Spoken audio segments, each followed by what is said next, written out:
তিন ধরনের বাবা জাহান্নামী হয়ে যাবে। প্রিয় ভাই ও বোনেরা, মনে রাখবেন, আমাদের মা বাবা জাহান্নামী হয়ে যাবে এটা আমরা কখনোই চাই না। আমাদের মা বাবা জাহান্নামের কাষ্ট হবে এটা কে চায়?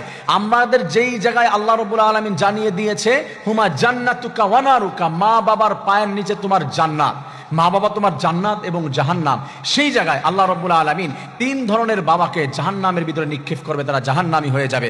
এই গুণগুলো যদি তাদের ভিতরে থাকে, প্রিয় ভাই ও বোনেরা, মনে রাখবেন, মা বাবা জাহান্নামী হোক আমরা কেউ চাই না, তাদেরকে সতর্ক করার চেষ্টা করব। ফার্স্ট, এক নাম্বার হচ্ছে যে মা বাবা সন্তানদেরকে, বিশেষ করে বাবা সন্তানদেরকে দ্বীনি শিক্ষা দেয় না, ওই বাবা জাহান্নামী হয়ে যাবে। কারণ হচ্ছে আল্লাহ তাআলা বলছে, ইন্না আতানা ক্বালু রাব্বানা ইন্না আতানা সাদাতানা ওয়া কুবারানা ফাআদাল্লুনা সাবিলা ربنا آتهم ضعفين من العذاب والعنهم لعنا كبيرا। আল্লাহ তাআলা বলছেন, হাসরের ময়দানে যখন জাহান্নামে দেওয়া হবে, ছেলেরা তখন বলবে, আমাদের বাবা, আমাদের গার্ডিয়ান আমাদেরকে আল্লাহ তোমার পথে আনে নাই, দ্বীনের শিক্ষা দেয় নাই, এই দ্বীনের শিক্ষা না দেওয়ার কারণে আজ আমরা জাহান্নামী হয়েছি, আপনার কাছে একটা রিকোয়েস্ট আপনি রাখবেন কিনা? আল্লাহ তাআলা বলবে, কি রিকোয়েস্ট? তখন তারা বলবে, আল্লাহ আমার বাবার আযাবকে আপনি জাহান্নামের ভিতরে ডাবল করে দিবেন। আল্লাহ তাআলা বলবে, ইওর রিকোয়েস্ট ইজ অ্যাকসেপ্টেড, তোমাদের যে রিকোয়েস্ট তোমরা করেছো আমি আল্লাহ রাব্বুল আলামিন ওইটাকে অ্যাকসেপ্ট করে নিয়েছি। নাউজুবিল্লাহ। সন্তান আপনার বিরুদ্ধে মামলা দায়ের করবে, দ্বীনের শিক্ষা যদি দিতে না পারেন আপনি জাহান্নামী বাবা হয়ে যাবেন।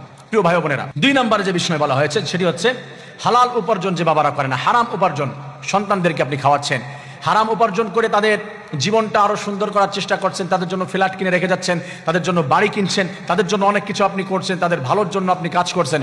আপনি মনে রাখবেন, হাসরের ময়দানে আপনার এই সন্তান আপনার বিরুদ্ধে মামলা দিবে। কেমন করে? আল্লাহ তাআলা জানিয়ে দিয়েছেন, হালাল উপার্জন যদি না করে জাহান্নামের দিকে নিয়ে যায়। ওয়াকালা আশ-শাইতানু লাম্মা কুদিয়াল আমরু ইন্নাল্লাহা ওয়া'আদাকুম ওয়া'দাল হাক্কি ওয়া ওয়া'আদতুকুম ইলা আখিরিল আয়াত। এই আয়াতের ভিতরে আল্লাহ তাআলা ডিটেইলস বলে দিয়েছে। সেদিন তারা বলবে, আমরা তো তাদেরকে বেলাইনে নিয়ে গিয়েছিলাম, আমরা কোরআন দিয়ে ডাকি নাই, দ্বীনের শিক্ষা দিতে পারি নাই, হালাল উপার্জন করতে পারি নাই, ভালো পথে আমাদের কর্মীদেরকে সন্তানদেরকে চালাতে পারি নাই, তার জন্য জাহান্নামী হয়েছি। আল্লাহ তাআলা বলে দিয়েছেন, যারা অন্যায়ভাবে অবৈধভাবে টাকা উপার্জন করে, ওয়া আহাল্লাল্লাহুল বাইআ ওয়া হাররামার রিবা, আল্লাহ তাআলা ক্রয় বিক্রয়কে হালাল করেছে, সুদকে হারাম করেছে। সুদ খেয়ে বাবা, আপনি সুদ খেয়ে, ভাই আপনি সুদ খেয়ে আপনি হচ্ছে সন্তানদেরকে জীবনযাপন করাচ্ছেন, আপনি তাদের ভালো কিছু করছেন, ছেলেকে বিদেশে পাঠাচ্ছেন, মেয়েকে ভার্সিটিতে পড়াচ্ছেন, ছেলেকে বাইক কিনে দিচ্ছেন, আইফোন কিনে দিচ্ছেন। মনে রাখবেন, এই সুদের টাকার কারণে আপনি জাহান্নামী হয়ে যাবেন এবং আপনার সন্তান আপনার বিরুদ্ধে মামলা দিবে হাসরের ময়দানে। মনে রাখতে হবে। তিন নম্বরে যে কারণটি বলা হয়েছে, তিন নম্বর সন্তানদের ভিতরে বৈষম্যতা যে মা বাবা রাখে না। যে মা বাবা সন্তানদের ভিতরে, তাদের ভিতরে সমতা এটা তারা রাখে না। সন্তান একজনকে কম দেয়, একজনকে বেশি দেয় সম্পদ, এরকম অনেক বাবা রয়েছে, অনেক মা রয়েছে। একজনকে বেশি ভালো দেখে, একজনকে খারাপ দেখে। সন্তানের একজন শ্বশুর বাড়ি অনেক টাকা পয়সার মালিক, তাকে প্রায়োরিটি বেশি দেয়।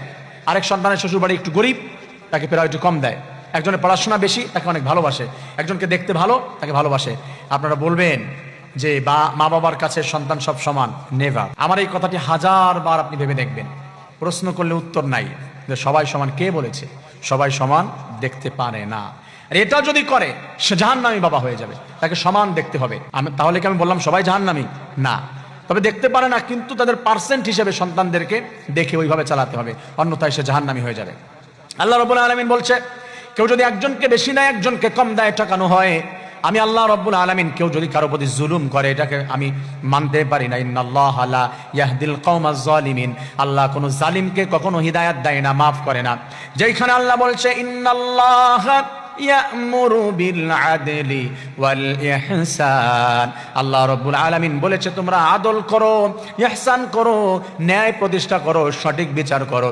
এক ছেলেকে কম, একজনকে বেশি, একজনকে প্রায়োরিটি কম, একজনকে বেশি, এইগুলা যদি দাও, আমি আল্লাহ রাব্বুল আলামিন তোমাদেরকে জাহান্নামে নিক্ষেপ করে দেব। নাউজুবিল্লাহ। এজন্য মা বাবাকে মনে রাখতে হবে, তিন ধরনের বাবা জাহান্নামী হয়ে যাবে এই গুণগুলা যদি থাকে। আমাদের প্রত্যেকটি বাবাদেরকে সুন্দরভাবে এই গুণগুলি অ্যাভয়েড করে ভালো কাজগুলি করে প্রত্যেকটি বাবাকে জান্নাতি হওয়ার তৌফিক দান করুন। আমিন।